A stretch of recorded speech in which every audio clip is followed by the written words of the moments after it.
So, ayun nga guys, what's up? So, ngayon nga is asa school tayo at schoolboy muna tayo ngayon.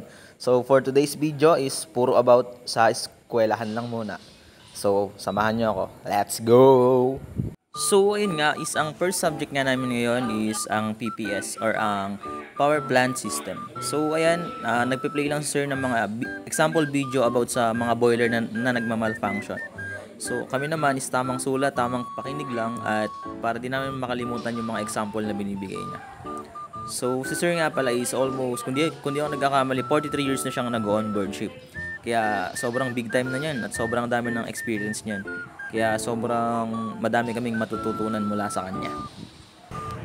Ganun, tapuan nyo.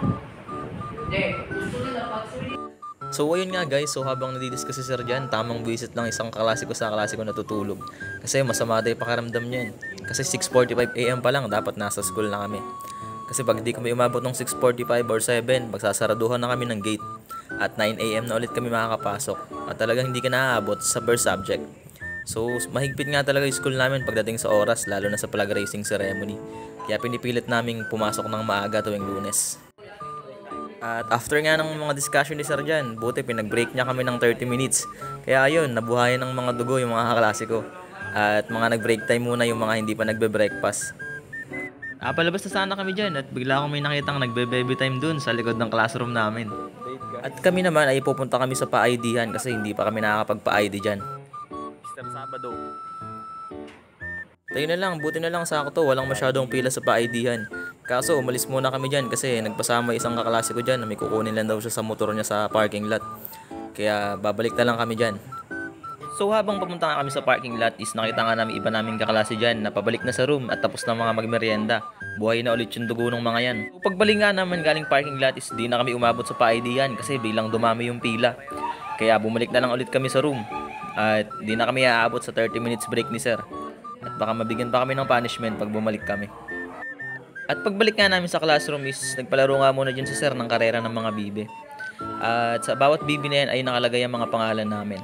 At kung sino man ang mauuna sa finish line ay magkakaroon ng chance na magsagot sa fill in the blank na nasa blackboard.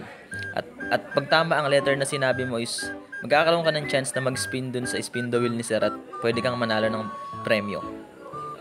Kaya nga rin pala nagpalaro si Sir dyan para iwas boring na rin daw sa klase niya. At para mawala rin daw yung mga antok-antok na nararamdaman namin.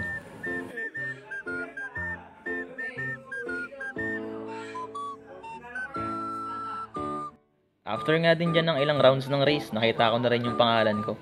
Nanalo din pala ako sa race dyan. Hindi ko lang din na video yung pagkapanalo. Nagkaroon din ako ng chance magsagot sa fill in the blank at tama naman yung hula ko. At after nun is, ayan yung spin the wheel ni Sir. After nun is magbibigay na siya ng premyo kasi tapos na yung fill in the blank na pahula niya. So spin the wheel nga pala ni Sir is meron kang apat na pwedeng mapanalunan. Is yung 1, 2, 3 or question mark. Sa 1 is ang premyo ay 5 piso. Sa 2 ay ballpen. Sa 3 ay 20. Sa question mark is wala kang mapapanalunan. So swerte pa rin ako kasi ang nabunot ko dyan ay 1. Kaya nanalo naman ako ng 5 piso. Ayan, thank you na rin kay Sir. May pang isang togi na tayo. So after nga pala ng palaro ni Sir is nag-dismiss na rin siya dyan kasi time na rin naman. Kaya yun, second subject na kami. Sa second subject namin is di na ako nakapag-video kasi mahigpit na yung teacher namin dyan. Bawal na kami mag-cellphone. Kaya ayun, uwian na lang din ulit ako nakapag-video. So ayun nga guys, so habang naglalakad nga pala ako dyan pa uwi is naalala ko na magpapa-ID pa ako. Kaya dumaan na muna ako saglit sa pa-ID-han. At buti na lang sakto, wala nang nagpapa-ID kaya ako na agad yung sumunod. Sayang naman kung sa susunod na araw pa ako magpapa-ID. Sayang naman yung uniform, dadalhin ko na naman. So ayun lang guys for today's video. Bye-bye!